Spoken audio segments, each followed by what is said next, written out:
Hey everyone, it's Scheana Shay from Vanderpump Rules, and you are listening to my interview on the Chanel in the City podcast with my girl, Chanel Omari.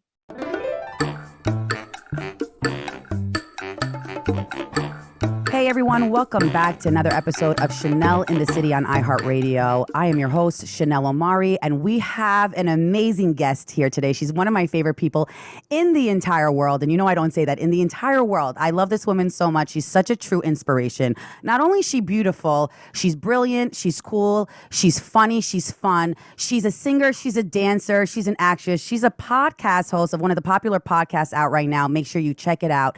Shenanigans, okay, topping the charts. She's also the star of one of our favorite shows on Bravo TV, breaking the charts, Vanderpump Rules. She is an original OG and seasoned. Please help me welcome my dear friend, Scheana Shay, the Queen. Aw, thanks so much. That's the best intro I've ever had. Thank you. Oh my God, that's amazing. Thank you. Thank you for being here. And I know you're really busy and you're a mommy and you're engaged. Yeah. Congratulations on your engagement with Brock. Thank That's you so so cool. much. How does it feel to, we've seen you. I'll tell you why you're one of mine and our audience favorites, and I'm sure a lot of people's, because you started Vanderpump Rules really being honest and raw and vulnerable. And it's very hard as a reality TV star, as you know, to be that way. And also continue that journey for 9 seasons is one of the hardest things to do, and have people, cry with you and laugh with you and fight for you. And I think we all wanted to see you win in every aspect and have it all. Now that you've achieved it, how does that feel? I mean, it feels good. I've always wanted to tell my story in hopes that it could help even just one person. So I've always been very much an open book. And I've said, if telling my story helps just one person, then I'm doing my job. So that's why I put it all out there, the good, the bad, the sad, all of it, because I want to be relatable and I want to be able to help other women and people in general. Amazing. Yes. And it's true. How does it feel, with there's been a lot of drama this season, just to catch up a lot of people with your relationship with Brock, which, by the way, you were so gracious how you handle it. I think people need to watch the season over again. If you guys want to take a chance before the reunion, to rewatch the season, because the way Scheana handles her relationship will answer a lot of the Chanel in the City audience questions about men and relationships and how to handle what you handled. You went through a lot this season with him, a lot with your friends chiming in about the man you love, which we've all related to, and putting you in a bad situation, almost like an uncomfortable situation. Mm-hmm. So knowing that, how does it feel that like now you're engaged and he's, not only your baby daddy, but he's going to be your husband? I mean, I've never been happier. And that's the thing. I feel like with each new relationship you get in, until it is your forever, you should be the happiest you've ever been. So it may sound repetitive that I'm like, oh my God, this is the happiest I've ever been. Now this is, but it's like, that is how, you evolve. And with this relationship, I mean, I've never been happier. He holds me accountable. He is such a support system and strong partner, but he makes me the best, strongest version of myself. And I love that about him. It was really nice this season to have someone next to me by my side, not only in the reunion and opening credits, but like every day in between. That's what we loved about it. And we love him. He's great. He's an awesome guy. Yeah. He seems like an awesome guy. Good time. I've been to Australia. I lived there for a year, and he's just one of those good Australian men, and just good time. How did it feel, though? How did you cope? What's your advice to people out there when they're in a situation like yourself, where you want to be a good friend to your friends and you want to listen to them and you don't want to fight with them, but you also need to stand by your man? How did you cope with that mentally? Just knowing that I know the full story. It's not like Lala or Katie or Charlie or anyone had information that was new to me and they presented this to me. I mean, literally, I knew that Brock had an ex-wife and 2 children before I knew his last name. We were very open and honest with each other from the first night we met, the first day we hung out. So all of that, it's like, well, Lala, where were you 2 years ago? These like red flags that you're saying, like we've already moved way past this. I knew all of this about him from the start. It was almost like the first day we hung out and he's telling me all of this. And I'm like, cool. I just wanted to like go to the music festival. I don't need your whole life story, but thanks for letting me know. I mean, yeah, that was just like, that's who he is. He is just such an open book from the get-go. And it's not even that his kids at the time, unfortunately, are not in his daily life. But that was the very first thing he said to me when we met. And I have mad respect for that. And, he was just trying to be an open book and to just let people know his story. And certain people just took that the wrong way, which was upsetting. I think that's the key, what you said. When you know your man is telling you everything and you know your man's truth and your truth, you can fight against the world. When you don't know what your man is up to is the difference, I think. And that's the most important message that you're giving, because I feel like you've been saying that the whole season and you're saying it out loud like, hey, it's one thing if I didn't know. Yeah. It's another thing that I knew. So what do you want me to do? I'm not going to also dish my future husband's business, Totally. Yeah, I knew everything from the start. So nothing anyone could have thrown at me was a surprise or a red flag. I was like, yeah, we've already talked about that. Next. Yeah. How does it feel with Lala knowing that you guys have gone through a lot of ups and downs? We finally thought you were in a really good place before the season started with your friendship, right? And then I want you to also talk about your side, clarifying things that you were hurt by her. But why do you think it's always like, do you feel she was trying to be a friend, or do you feel she was kind of going back to her old ways and trying to just expose your relationship? But when I say expose, I don't know what sometimes the reason is, right? For people like girls to be mean sometimes, right? And I don't think she's being mean. I think she cares about you. I'm just saying like a lot of people were very shocked by the way she was so vocal. Yeah, I mean, I felt like it was a little bit of both. I'm like, first of all, Brock and I have been together for over 2 years now. So like, where were your concerns 2 years ago? Why are they coming up now? Like the timing of it felt a little off, but we hadn't been that close over the pandemic and for the last year and a half that him and I had been together before filming started. So I tried to give her the benefit of the doubt that she was just looking out for me, because when we had our conversations and she would be in tears, I felt that it was very genuine concern, but I think it was coming from a place of almost like projection, where she was worried about these things in her own relationship and was projecting that onto me, just like, well, you need to be careful because he might do this one day, because deep down she was worried about her man doing that to her. So I just tried to have grace and understand where she was coming from in the situation. And I mean, gosh, look where we're at now. So I'm just trying to still be as much of a support system as I can to her. And she is for me as well, even though, we butt heads, we say things about each other behind each other's backs. But at the end of the day, it's kind of our job. So there's love. Yeah, I was going to say, interesting. You were saying that all season. And now that we recently, unfortunately, and I'm very sorry, my sorry goes out to her. And I would never want any woman to go through that. It's the most painful thing. I've been through it. What are your feelings about it now that the news broke and that Randall, what he went through and what he put her through? I mean, does that affirm your validation of what was going on? Or do you feel like still like I didn't want this to happen to my worst enemy? Of course, I would not want that to happen to anyone in the world, even if she was my worst enemy. I still would never want anyone to go through that, especially a new mom. So it was only validating in the sense that I was like, okay, this is where it was stemming from, because, you were worried about these things, based on how her relationship started. This was something that she even expressed this season. She said, like, I wouldn't be surprised if he up and left me one day, because he's done that before. And like, you shouldn't be surprised if Brock does that to you. And I'm like, okay, but I don't really see my relationship that way. I think way higher of Brock than you're clearly thinking of Randall right now.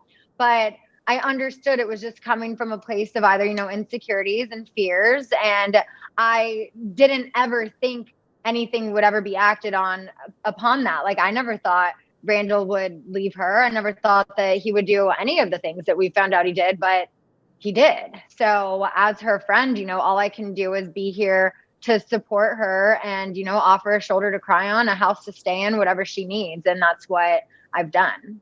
I love that. That's a lesson on this podcast too, for everyone to know that sometimes you have to be the bigger person and understand what people are going through, that they're hurting. And that's where they're coming from. I think when they have your mentality, it's easier to come from love. It's easier to be like, hey, it doesn't matter what happened. I got you, boo. We're girls. Definitely. That's what I love about Vanderpump Rules. I think we all love about it is that you guys are all so close. You guys will fight, you guys will cry, but you guys are there for each other and you know how to move on from a fight real quick. Why do you think this cast has lasted that long? And why do you think there's such longevity and how do you move on so fast? Because I'm still holding grudges from my motherfucking castmates. No, I'm just kidding. Or my ex, friends, or it's hard. It's hard to be like, I have a problem with you, and it's not even fixed. But now we're gonna have fun together and move on from that.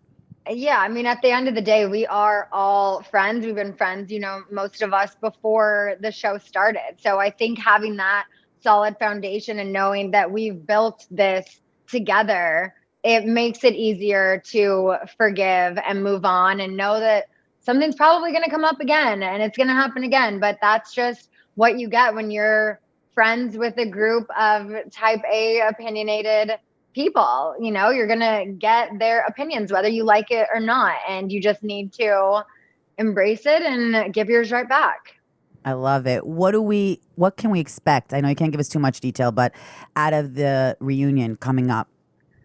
Oof. So I've only seen part 1. I did live it, but I also emotionally black out after every reunion. I get home, my mom's like, what happened? I'm like, I don't remember. She's like, what do you mean? It was 2 hours ago. I'm like, I don't remember. I just shut down. So, you find out, about James and Raquel. She gives the ring back.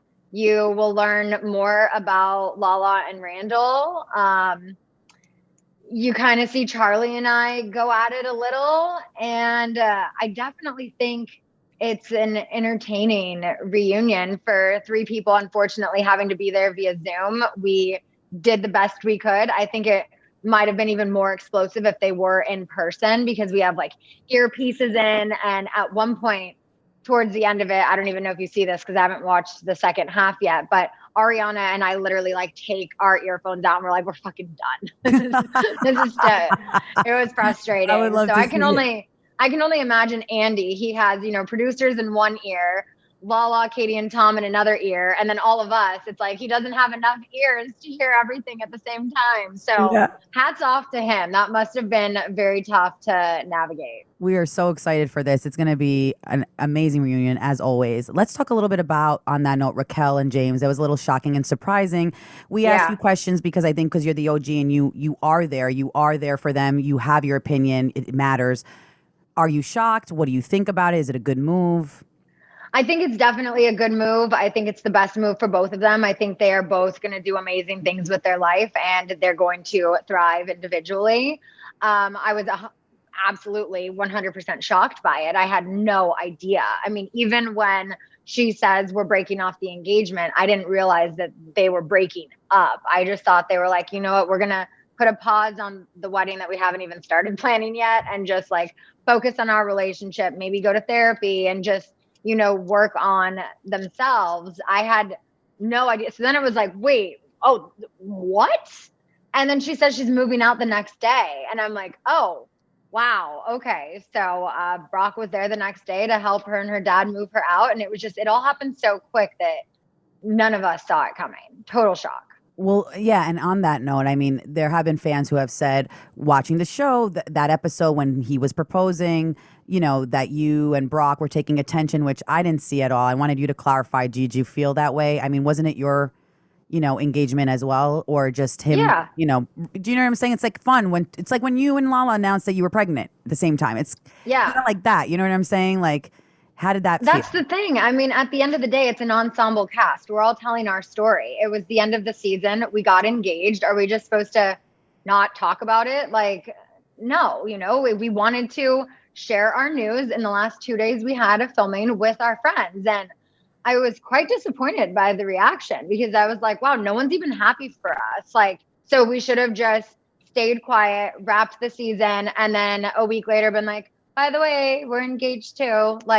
It was just I felt like we're damned if we do, damned if we don't. When was there going to be a good time for us to even get engaged? It would have just had to happen completely later after the season because the whole season was about James and Raquel and their engagement. It's so no one else gets to do anything. No one else gets to be happy. No one else can make anything about themselves because they got engaged when I knew that Brock had talked to James about, both of them were talking about when they wanted to propose to us.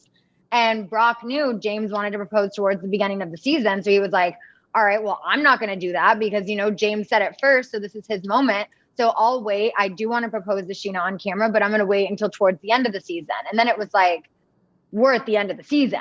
So, I mean, moves, right. Yeah. So, yeah, it was frustrating because it's like, we're all here to do our job and tell our story. And we only have so much time to do that. And then throw COVID and restrictions on top of that.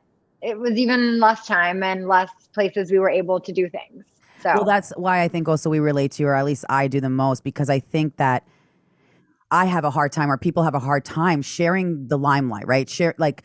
Feeling like not an imposter, feeling like they should deserve to be there. And I think you do a good job kind of telling people, hey, I struggle through it too, but enough is enough. And I deserve happiness too. And I deserve to live it out loud just because somebody else is doing it. There's a lot of bullying and things that it's like, you can do this, but I can't do that. Yeah, I can do this or you can't do this. You talk a lot about that in the journey. So I love that you share that honesty and we appreciate that. I know Thank you. I know we're wrapping up soon, but just a few questions. 5. Okay. Mm-hmm. I just have to pump before I go to the gym. So I love that. That's my, yeah, we're going to talk about mommy life. Okay, guys, let's take a break from the podcast to shout out our sponsor for this episode. I want to shout out Warby Parker. That's right. I'm obsessed with Warby Parker. They are a glass company. They were founded with a rebellious spirit and a lofty goal to create boutique quality eyewear at a revolutionary price point. And Chanel in the City, we are all about that budget, and I'm always telling you guys the 411 on what you can get for eyeglass wear, sunglasses, you name it. You guys always ask me where I get them from. It's only by Warby Parker. All right. They're offering eyeglasses, sunglasses, contact lenses, and eye exams at such a great price point. Warby Parker is committed to providing exceptional vision care online and in stores, and that's why I love them. Don't let your FSA or HSA dollars go to waste. Put them to good use on Warby Parker prescription glasses, prescription sunglasses, contact lenses, and eye exams.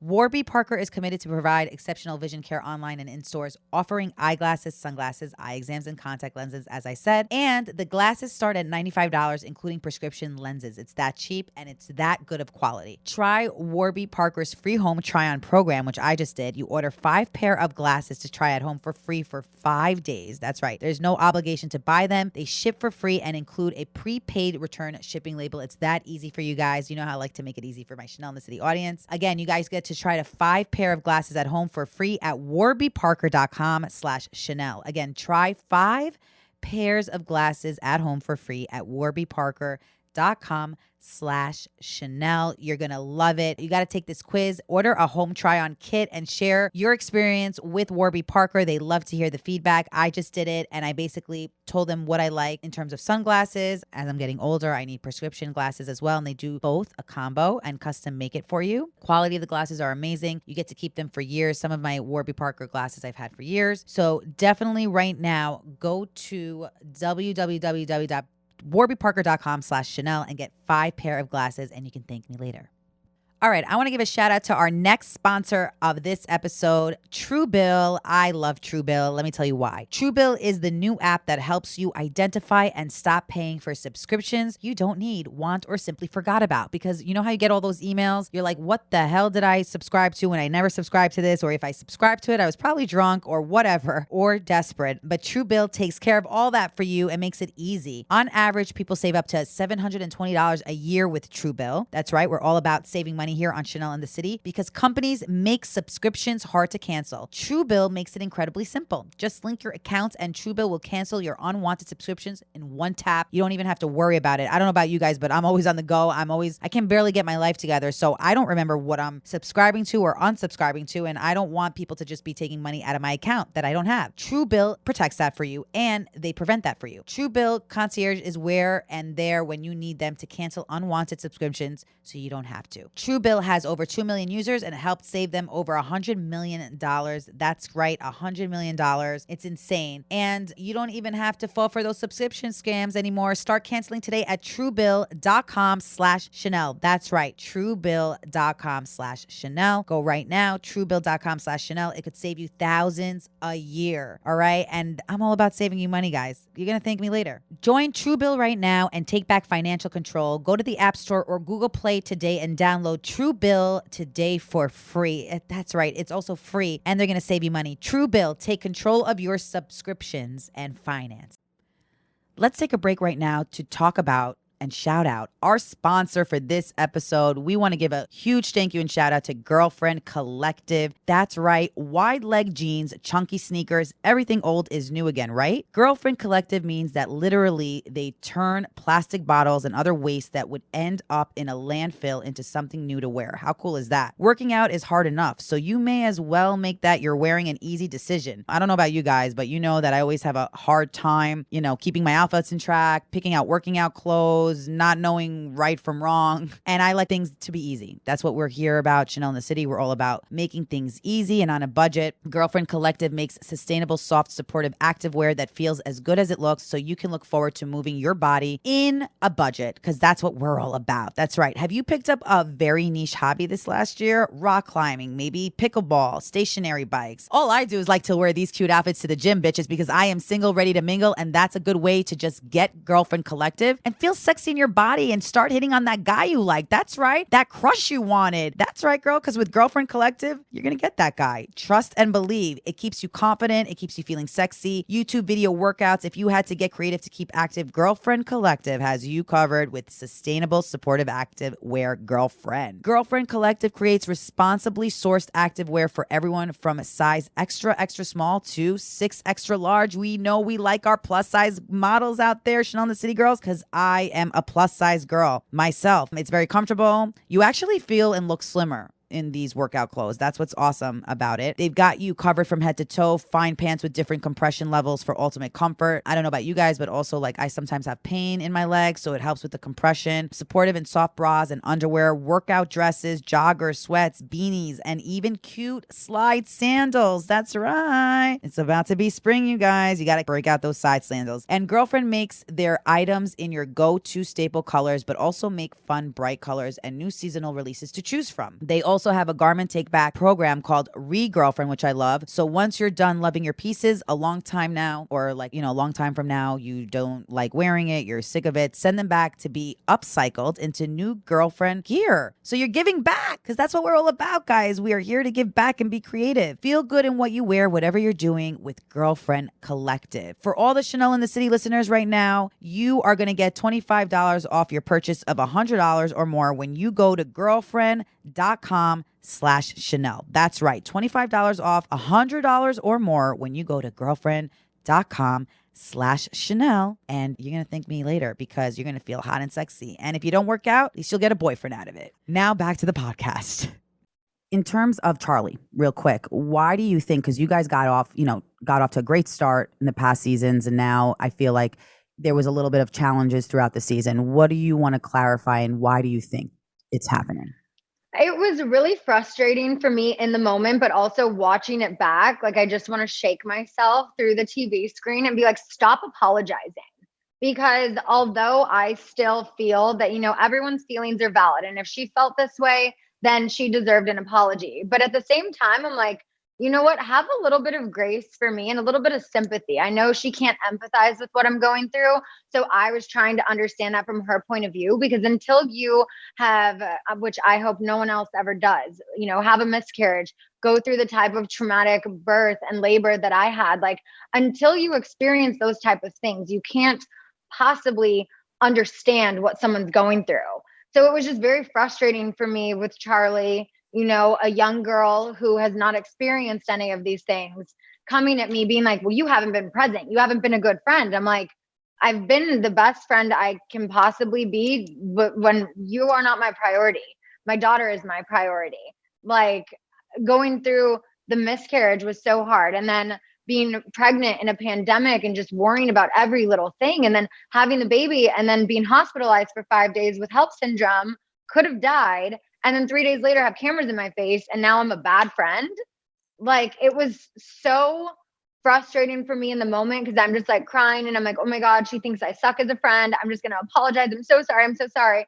And then watching it back, I'm like frustrated with myself because as much as I tried to be like, well, but I just had a baby, you know, I felt like I cowered to her and I just felt like I wasn't me. And I'm not someone who tends to back down. And I felt like that's what I did a lot this season. I felt like I was apologizing for things I shouldn't have been apologizing for.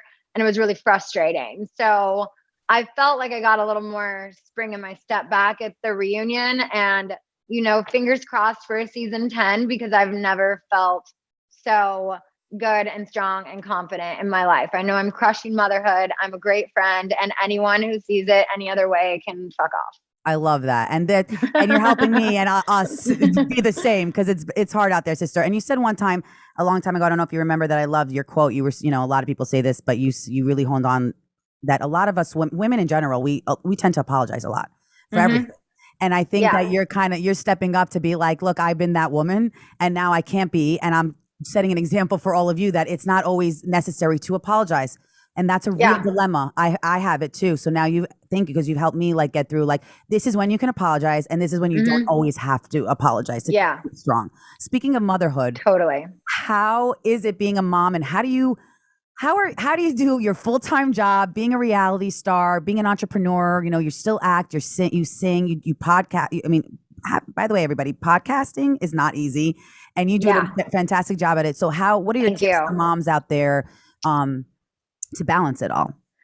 I mean, having a supportive partner who thankfully is able to work from home has been such a blessing. You know, we're able to spend every day with our daughter. My mom has been a huge help. So that definitely helps when we need to get stuff done, having her here to watch Summer. But I mean, I couldn't do it without Brock. I mean, I could if I had to. You know, people do it on their own all the time, but just he is such an amazing supportive partner. So for me, I'm very blessed in that sense. But, you know, if you are on your own, it's just like, you know, women, we're superheroes. Our bodies literally grow an organ and a baby, like a full human, a placenta. We provide all of the nutrients they need for the first year of their life from our bodies. Like, we are superheroes, I think, you know? So I think we can do it all. It's just having the right amount of balance, a little bit of help, a lot of help, whatever you need. And I mean, I think we can, you know, run the world. We got this. I love it. You inspire me I'm okay to be a mom now. Looking at your story, I'm like, listen, I could do it. Yeah, you're right. You inspired us to really, because you were real deal about it. If you had not probably been so open about the flaws of it all, and then the benefits of it all, you know, but I think you did such a good job this season doing that like, and then you're like, I love her. Like, this is my world. This is my life. It was all worth it. You know what I mean? Yeah. It is the hardest, most rewarding job in the entire world. And I wouldn't have it any other way. I'm like, I'm fine not sleeping again for the rest of my life if I get to have her. I love it. Speaking, any last thoughts you want to say about this season, why you thought it was a little bit different, or what we can maybe anticipate for a future season? What would you like to see out of your castmates and yourself? I want to have that like feisty spark back that I feel I have now, like, you know, in the privacy of my own home. I need to like work on verbalizing that. Raquel and I were talking the other day and she said for 2022, she's going to stop being a people pleaser. And I was like, you know what, girl, I'm right there with you. That is one thing I really just want to work on, because I feel like I'm always doing everything for everyone else and making sure everyone else is happy. And if I'm not happy at the end of the day, that's okay, because I made everyone else happy. And I need to be better about that, because this season I did a lot of apologizing for some things that I wasn't even sorry for. In hindsight, I'm like, why am I apologizing for not being present? You just had a baby. Do not apologize for that. I'm like, I can apologize for her feelings because everyone's feelings are valid no matter what. She's entitled to feel how she feels. But to apologize for being not present and a bad friend, I'm not sorry for that, because I think I've done the best I can do with the hand I've been dealt. And I've been through a lot in the past year. And I think I did a damn good job at still showing up for my friends and being there. And so that was frustrating for me. But hopefully, there's a season 10 and you see Sparky Scheana back and a wedding. we'll Any take it from wedding there. details you can And a share? wedding. Anything So you can, like, do we know when or? We're looking between August and November of this year. Yes. And we're not going to do Bali because they keep extending their quarantine and it's 10 days and deposits are non-refundable. So we're looking at other options right now. So we've said as soon as the end of August, as late as middle of November, if it's not going to work in that time frame, then we'll just probably push it a year. But we're hoping for this year between August and November.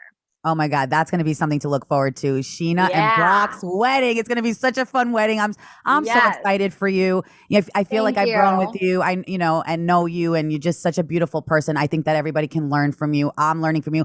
I'm going to do what you and Raquel are doing. I'm going to stop trying to be a people pleaser too. Yeah. And anyone out there that's listening should also try their best if that doesn't make them happy to always be a people pleaser, because you come first, and now you have a child and a future husband to worry about. And and one more question before we wrap up. What's a place, Chanel in the City, they want to know when you come to New York City or LA that you like to go eat at or that you like to, escape to? Ooh, when I go to New York, one of my bars is employees only. I always go there. Oh, nice. I'm trying. I love Serafina. We usually stay at the Gansevoort, and that's just like my go-to. Yes. So that's one of them. And then in LA, honestly, I love all of the Vanderpump restaurants. Like between Pump and Tom Tom and Sir, like those are honestly my go-tos. If I'm going out for dinner, you're probably going to see me at one of those 3 spots. And I can't wait for Schwartz and Sandy's to open up because we could literally walk there from my apartment. Oh, that's going to be amazing. And I can't wait to hear about if it's if it lives up to the name this season, Well, you'll see in the reunion, you'll see a walkthrough of it and all the progress they've made. And it's looking really good. Oh, I'm excited for them. That's really cool. And when you come to New York, I got to take you out to Serafina. It's one of my favorite spots. Let's do it. Well, love that. Scheana Shay, thank you so much for just sharing everything. Anything you want to plug that's coming up for you that we should be on the lookout for? So I'm wearing it right now. I still have my capsule collection with Bella Boss that is still available. Gorgeous. Thank you. So we have some items that are still available. A lot sold out. It did really well. I was very excited for that. That was like the first thing I've ever done, like fashion wise. So my capsule collection with Bella Boss, I have new podcast episodes every Friday, new vlogs every Wednesday. And if you sign up for my Patreon, you get early access to my vlogs, extended scenes, bonus behind the scenes vlogs of the season, and also video versions of my podcast. So that's what we're doing right now. And I have something else that I'm launching in the spring, but I'm not announcing that just yet, but stay tuned. It's been a long time in the making. It's something I've wanted to do for so many years, and it's finally coming to fruition. I'm so excited. We're so excited. I hope it's a makeup line because I'm buying all that shit. Because you have a flawless face. So I am buying all that. I'll be your best customer. Where can everybody follow you to for updates on all social media platforms? Everything is at Scheana, Scheana. Amazing. I love it. We do one tip for anti-bullying. Any tip you want to give our audience when they feel bullied, how to get out of a situation? Oh God, I have been front and center for this. Just really trying to stay strong. And the one thing that I do is I try to understand where that person is coming from. And I have sympathy for the person who's doing the bullying, because clearly there's something in their life that they're not happy with, that they're projecting. And like this morning, I mean, it was 3 rants this long about what a terrible mother I am and how my mom takes care of the baby at night and I don't wake up with her. And I'm like, first of all, my mom has never helped with the baby at night. I mean, the first week she helped me at my house, but I was the one waking up with her every night. I have woken up with her every single time she's woken up for 9 months. I'm there, but it was just paragraphs and paragraphs and paragraphs of this woman just telling me what a narcissist I am and a terrible mother. And I just responded and I said, and she was like, I did this alone. And I said, I'm so sorry that you had to go through this alone. That must have been very hard for you. I hope you find happiness. Clearly, you're harboring some resentment. Your issue is not with me. It's that you didn't have a Brock.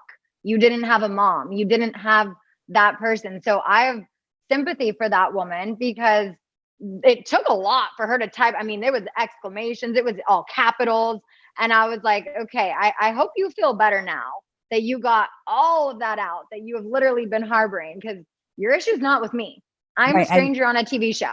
Right. And you're a woman helping another woman. For you even to respond, because that's another conversation. We'll have you back on the podcast to talk about just in general. Do you respond to your hater? Do you not when you're, successful? I respond when they're incorrect about something. I like to correct them. If you don't like me, that's fine. I want you to not like me for the full picture, not just one version. So this woman, I was like, okay, you have no idea what a kick-ass mom I actually am. Like, what are you talking about? But I'm like, she's just upset and bitter, and she had a hard time raising her kids, so I sympathize with her. You should do like a mommy tips blog by Scheana Shay, and everyone should be like paying you. You could be like, bitch, you can ask me my next vlog how to be a really good mom. How about that? Yeah. I love it. All right. Well, Scheana, thank you so much. Thank you.